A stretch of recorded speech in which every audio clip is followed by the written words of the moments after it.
can you give me? Say the sad bells are drumming.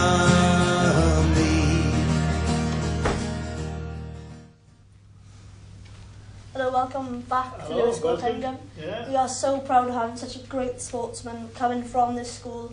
You've influenced so many people in this school, and it's just amazing to have someone like you who's done so well in the sporting business come from this school. Thank you very much. It's glad to be back. Very pleased to be back. Any different? Sorry? And school any different at all? Oh, it's a lot different from when I was here, but that was a long time ago. I'm not going to ask. No, don't. So, is there a reason that you chose rugby over football? I think you chose rugby because rugby was a Welsh game, and predominantly boys in Wales played rugby. But the main reason, I suppose, with coming to Pengam school, you only had rugby on offer. Football wasn't allowed. And simple as that. That's why I played rugby. So, what was your experience like at this school? Oh, it's a difficult question to answer. First of all, I would say I thoroughly enjoyed it. It was good in every possible way. One thing which is very special about it, no girls. That made it extra special. They couldn't interfere with the rugby. But it was being able to do anything you wanted. You could do woodwork, you could do chemistry, you could do physics, and you all had special laboratories for this, and it was just being spoiled. So, were there any times in school that you were getting up to no good at all? Oh, I can't tell you that now. There could be bugs around the place and it'd be found out. No, we had a very strict headmaster in those days. And we used to operate a system, we had diaries. And on the back page of that diary, you had a single sheet. And if you misbehaved, you were given what was called a C for conduct, a C mark. And if you got 3 of those, then you had to stay in detention. And that meant staying after school, which didn't seem that bad, but when you lived a long way away from school, as I did, it took you 2 days to get home after that. But no, I think we had a good discipline in the school. We don't think we misbehaved. And as you can see by the grounds now, none of the grounds were abused, or we had none of that sort of stuff or anything like that.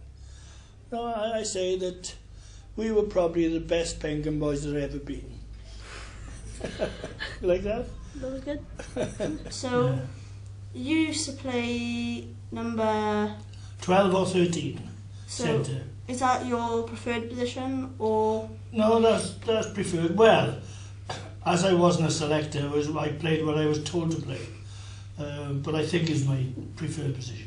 So we go on school trips here. I know there's one going skiing on Friday.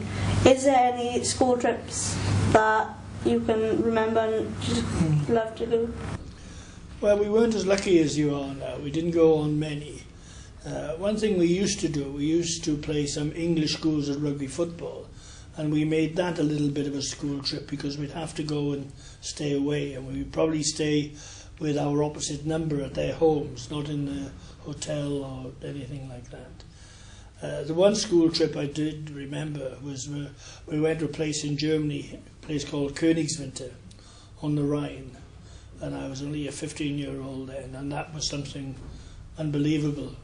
From a little lad from Abercarn who hadn't seen a river bigger than the River Ebro, to go and see the Rhine was something special. So, what is your proudest moment when you would play international rugby? Well, I think the proudest moment has got to be the moment you get your first cap and you walk down the tunnel onto the field at the national ground, and you hear all those people shouting for you. That's quite nerve-wracking. And in the final analysis, it makes you feel very proud, but you're too nervous at the time to think that. Because you notice when everyone's singing like an anthem or something, they're all like jumping about with nerves and everything. That's right. Oh yeah, very nervous. I was lucky enough to actually go down the players' tunnel and they had speakers projecting out. Did you? There was something like 72,000 people cheering for you. Did you shake? I couldn't do it. You couldn't? I wouldn't be able to. I've got to ask, the try again for the Barbarians that you scored against New Zealand, Yeah. how? Well, it was a little bit of luck because the All Blacks kicked the ball well into our half. And Phil Bennett, instead of doing what we all thought he was going to do, was kick the ball to touch, started to run it. Now, no one expected that. And he went through several pair of hands, including mine. But I think it passed through to the great Gareth Edwards. You know, and of course, after all that, he scored the try. Mind you, as captain, I was a little bit annoyed he didn't go under the post so we can get the conversion. He put it down in the corner. Let's have a look at that special Barbarians try. Almost on the halfway line, Kirkpatrick to Williams. This is great stuff. Phil Bennett covering. Chased by Alistair Scone. Brilliant. Oh, that's brilliant. John Williams, Brian Williams, pulling. John Dawes. Great dummy. David, Tom David, the halfway line. Brilliant by Quinnell. This is Gareth Edwards. A dramatic start. What a score!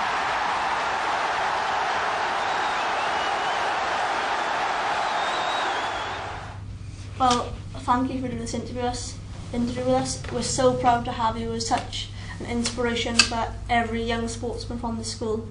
Thank you. My pleasure, and thank you very much indeed. Thank you. They will plunder willy-nilly, say the bells of Caerphilly.